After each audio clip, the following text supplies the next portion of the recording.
আশা করি সবাই ভালো আছেন।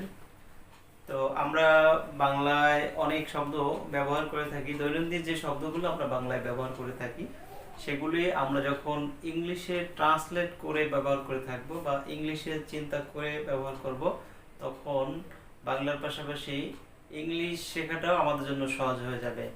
তো ওয়েলকাম টু মাই চ্যানেল।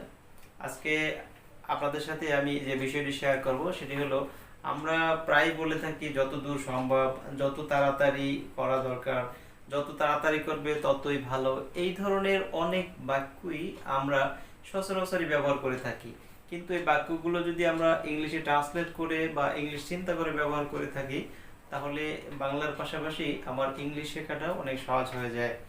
তো আজকের ভিডিওতে আমি এই বিষয়ে কয়েকটি সেন্টেন্স তৈরি করে আপনাদের সাথে শেয়ার করব। তো তার আগে বলবো, আপনি যদি আমার চ্যানেলে নতুন হয়ে থাকেন প্লিজ চ্যানেলটি সাবস্ক্রাইব করে দিবেন।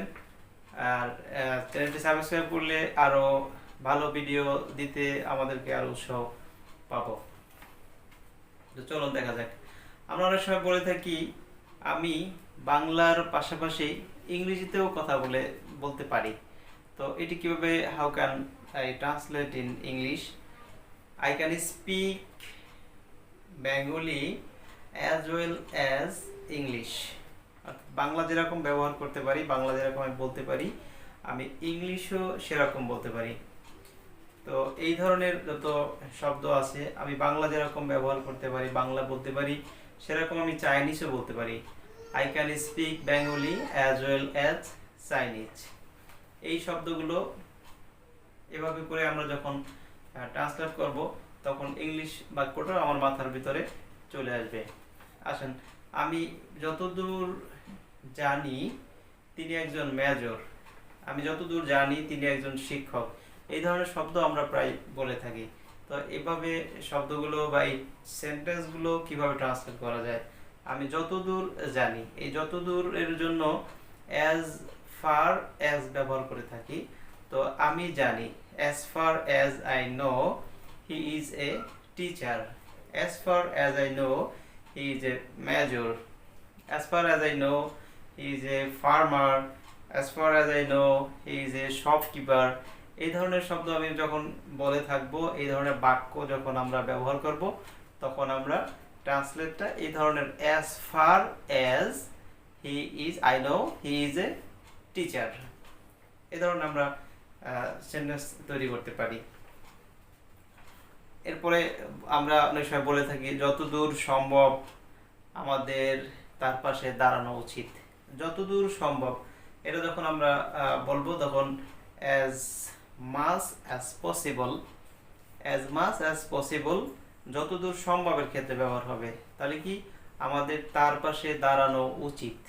যখন আমাদের উচিত দাঁড়ানো তার পাশে, এই যখন এখানে we have to stand beside হিম, এখানে আমরা উই হ্যাভ টু স্ট্যান্ড বলে থাকি এই জন্য যে যখন কিছু বাধ্যবাধকতা থাকে বা কোনো অব্লিগেশন থাকে, তখন আমরা উই হ্যাভ টু স্ট্যান্ড বলে বাক্যগুলো ট্রান্সলেট করে নিব। তো কি দাঁড়ালো, as much as possible we have to stand beside হিম।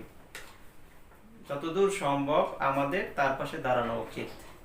এরপরে আমরা যদি বলি যতদূর আমি জানি তিনি শহরের বাইরে আছেন, তাহলে কি হবে, যতদূর আমি জানি as far as I know he is out of the town. As far as I know he is out of the town.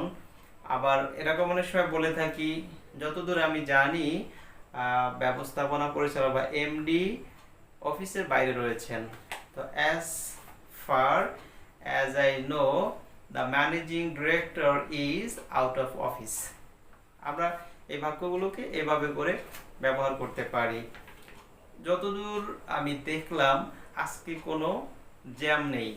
যতদূর আমি দেখলাম, এখানে যতদূরের জন্য as far as I see, যতদূর আমি দেখলাম আজকে কোনো জ্যাম নেই, there is no traffic jam today.